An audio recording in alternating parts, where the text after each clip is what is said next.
Assalamualaikum warahmatullahi wabarakatuh. Halo rekan-rekan kita semuanya, aku Anisha Valerimanda dari Prodi S1 Keperawatan. Di sini saya ingin mereview materi pada saat Magesta kemarin. Salah satunya adalah materi kepemimpinan dan keorganisasian. Kita ke pemimpinan terlebih dahulu.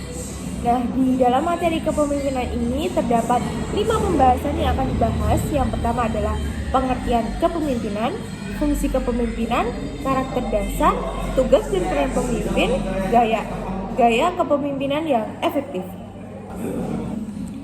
Nah, yang pertama kita ke pengertian kepemimpinan.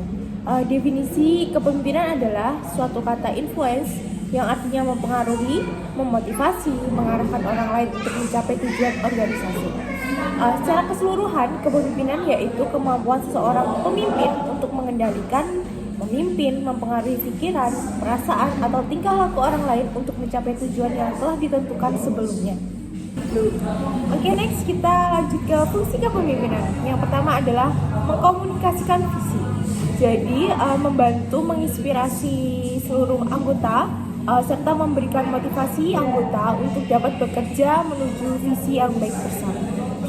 Yang kedua yaitu pengambilan keputusan, seperti membuat keputusan yang penting bagi suatu organisasi mengenai identifikasi masalah, pengumpulan informasi serta memilih tindakan. Yang ketiga yaitu pengorganisasian. Di dalam pengorganisasian ini mengatur sumber daya, tugas, dan tanggung jawab dalam organisasi. Yang keempat adalah mengukur kinerja.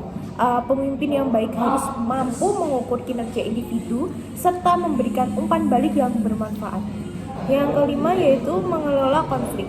Jadi pemimpin harus bisa mengatasi konflik di antara anggota tim. Yang selanjutnya adalah karakter dasar. Yang pertama ada integritas. Dalam hal ini, integritas merupakan faktor terpenting dalam kepemimpinan. Karena apa? Karena integritas tersebut terdapat konsistensi antara apa yang dikatakan dengan apa yang diperbuat. Yang selanjutnya adalah pengetahuan. Pemimpin harus mempunyai pengetahuan mengenai tujuan, asa, serta mampu memberikan keyakinan kepada orang-orang yang dipimpin dalam mencapai tujuan. Yang selanjutnya adalah inisiatif. Seorang pemimpin juga harus memiliki inisiatif dan melihat apa yang seharusnya dikerjakan, mempunyai jiwa kreatif dan juga penuh ide. Yang terakhir adalah keberanian. Dalam hal ini, karakter dasar yang dimiliki seorang pemimpin yaitu berani dalam mengambil tindakan, keputusan, dan berani dalam mengambil resiko. Yang selanjutnya adalah peran dan tugas pemimpin. Yang pertama adalah menjadi konseptor. Konseptor itu seperti membangun visi dan juga ide. Pemimpin harus menjadi seorang yang mampu mempunyai gagasan dan visi untuk dapat menunjang sebuah organisasi yang akan dikelolanya. Yang kedua adalah eksekutor, juga sama halnya mewujudkan visi menjadi kenyataan. Jadi seorang pemimpin itu harus mempunyai kemampuan untuk merencanakan, mengorganisir serta menjalankan tindakan untuk mewujudkan visinya tadi. Yang ketiga adalah mobilisator atau menggerakkan orang lain. Seorang pemimpin harus mampu memberikan motivasi serta menggerakkan anggota-anggotanya. Yang selanjutnya adalah gaya kepemimpinan yang efektif. Yang pertama adalah transformasional. Apa sih itu? Jadi kemampuan untuk mempengaruhi perubahan dalam tim maupun organisasi dengan visi dan misi yang kuat. Yang selanjutnya adalah otoriter. Pemimpin dengan gaya ini memiliki kendali penuh. Karena apa? Karena memberikan arahan yang tegas dan memastikan perintahnya itu diikuti dengan baik. Yang selanjutnya adalah demokratis. Kepemimpinan demokratis membicarakan tentang memberi suara pada anggota pada tim dalam proses pengambilan keputusan. Yang keempat adalah situasional. Dalam situasional ini, pemimpin yang menerapkan gaya ini beradaptasi dengan kebutuhan dan situasi yang berubah. Closing statement dalam materi keorganisasian ini adalah kalau dirasa keadilan yang menurun, berarti kau lemah. Di bawah rasa keadilan tidak ada kelemahan. Terima kasih.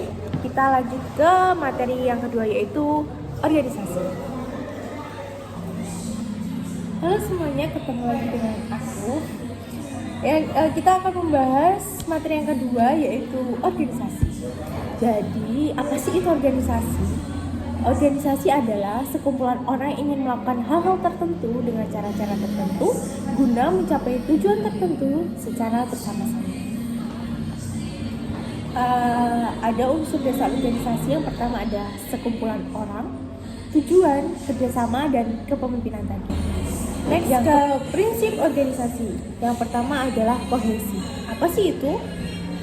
Perpaduan para anggota menempatkan kepentingan kelompok di atas kepentingan mereka. Yang kedua adalah kerjasama kelompok, bekerja sama-sama untuk memaksimalkan kekuatan individu para anggota kelompok dan meminimalkan kelemahan mereka. Yang ketiga adalah semangat juang, sebuah perasaan tentang kesejahteraan yang tidak bergantung pada faktor luar. Yang terakhir adalah semangat korp, semangat juang organisasi sebagai sebuah kesatuan. Dan selanjutnya adalah fungsi organisasi. Sebenarnya fungsi organisasi itu banyak sekali. Tapi di sini saya akan mengambil sebagai sarana komunikasi antar manusia. Jadi di dalam organisasi itu banyak sekali potensi-potensi yang bisa dikembangkan. Public speaking itu juga bisa mempererat sarana komunikasi antar manusia. Yang selanjutnya adalah sebagai alat untuk mencapai tujuan bersama. Jadi tadi kan organisasi adalah sekelompok orang untuk mencapai tujuan bersama. Begitu. Yang selanjutnya adalah prinsip organisasi. Yang pertama adalah memiliki tujuan atau rumusan yang jelas. Yang kedua adalah setiap anggota memahami dan menerima tujuan tersebut. Yang ketiga adalah adanya kesatuan arah atau persepsi. Yang keempat adalah suatu perintah atau komando. Yang kelima adanya keseimbangan dan wewenang tanggung jawab dari masing-masing anggota. Mengapa sih organisasi itu penting? Karena organisasi dapat melatih kedisiplinan, keberanian, mengembangkan kemampuan, baik kemampuan yang sederhana maupun kemampuan baru yang unik dan berbeda dari kebanyakan orang. Organisasi juga sebagai salah satu bagian penggerak dari suatu perguruan tinggi atau universitas tentunya memiliki peranan yang sangat penting. Organisasi dapat menjadi wadah belajar bagi pelajar mengenai akan pentingnya loyalitas, militansi, dan juga tanggung jawab. Sebenarnya berorganisasi itu mudah, kawan-kawan. Yang sulit adalah membangun kedewasaan dalam berorganisasi. Sekian video review materi dari saya, kurang lebihnya saya mohon maaf. Salam 3B, belajar, berjuang, dan bertakwa. Assalamualaikum warahmatullahi wabarakatuh.